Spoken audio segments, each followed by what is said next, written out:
नमस्कार, मैं संदेश नेमा और आप देख रहे हैं खबर समय जगत। आइए नजर डालते हैं आज की ताजा तरीन खबरों पर। अंतर्राष्ट्रीय संग्रहालय दिवस के अवसर पर भोपाल के स्टेट म्यूजियम में संग्रहालय मेला का आयोजन किया गया। मुख्यमंत्री मोहन यादव ने इस मेले का उद्घाटन करते हुए प्रदेश के पहले इमर्सिव हेरिटेज म्यूजियम का शुभारंभ किया। यह म्यूजियम लोगों को वर्चुअल और इंटरेक्टिव तकनीक के माध्यम से ऐतिहासिक धरोहरों की सैर कराएगा। खास तौर पर ओरछा को 360 डिग्री वर्चुअल तकनीक में देखने का अनुभव मिलेगा।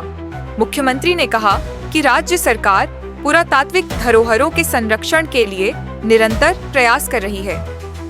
कार्यक्रम के दौरान मुख्यमंत्री ने मध्य प्रदेश पर्यटन विभाग के समाचार पत्र के दूसरे संस्करण और वाकणकर शुभंकर का भी विमोचन किया।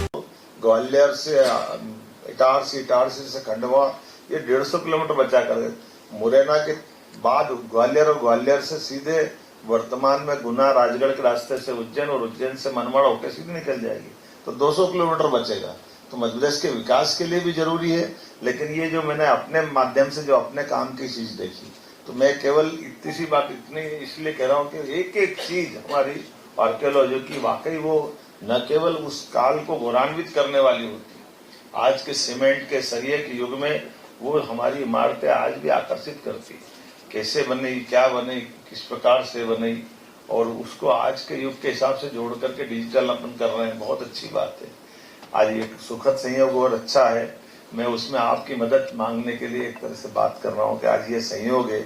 आज हमने अपने भोपाल की राजधानी के सभी द्वारों के लिए योजना बनाई थी कि हमारा अतीत का गौरवशाली पृष्ठ मध्य प्रदेश का बहुत मजबूत है। पूरे प्रदेश की विशेषताओं के आधार पर राजधानी तो पूरे प्रदेश की है, इसलिए प्रदेश के ऐसे सभी गौरवशाली अतीत को जिंदा रखते हुए एक एक द्वार उनके नाम पे रखने का हमने संकल्प लिया।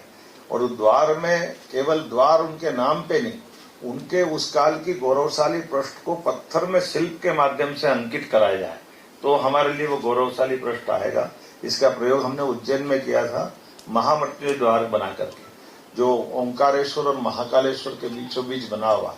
उसमें वो सारे चिन्ह उज्जैन के, जब इल्तुतमिश ने आक्रमण किया 1235 या 36 जो भी अपन बताते हैं, तो उज्जैन को नष्ट भ्रष्ट कर दिया। चलो कोई बात नहीं, समय खराब था तो चला गया। बाद में अच्छा समय आया तो हमारे महाकाल मंदिर सहित सारे मंदिर बने। लेकिन स्थापत्य की दृष्टि से हमने वो द्वार बनाया। उस द्वार के अंदर 5100 साल पुराना इतिहास का पूरा पृष्ठ अंकित करने का प्रयास किया। द्वार की जो हाइट है वो 51 फीट ली, अर्थात 5100 साल भगवान कृष्ण का काल, उसके लिए 1 फुट का एक हाइट, एक तरह से 51 फीट की हाइट ली। 2 शिखर बनाए दोनों ज्योतिर्लिंग के बीच में, ये एक तरह से ओंकारेश्वर और महाकालेश्वर के बीच, वो दोनों ज्योतिर्लिंग के बीच है। 12 साल में एक बार कुंभ आता है, उसकी दृष्टि से 12 राशियों को लाने का प्रयास किया। हमने अपने विक्रमादित्य की 32 पुतलियां, 2200 साल पहले अशोक उज्जैन में गवर्नर थे, उनका अशोक चिन्ह, भगवान कृष्ण की प्रतिमा वो उज्जैन में विद्यार्थी करके आए, उसकी पूजा पाठ नहीं होती लेकिन प्रतिमा खड़ी बनाई गई। एक एक चिन्ह जो उज्जैन के इतिहास से जुड़ा हुआ था, उस पत्थरों के दरवाजों से अंकित करने का प्रयास किया कि हम केवल किताब में नहीं, पत्थरों की प्रतिमाओं के माध्यम से भी इतिहास बता सकते हैं। ऐसी और रोचक खबरों के लिए जुड़े रहिए खबर समय जगत के साथ। नमस्कार।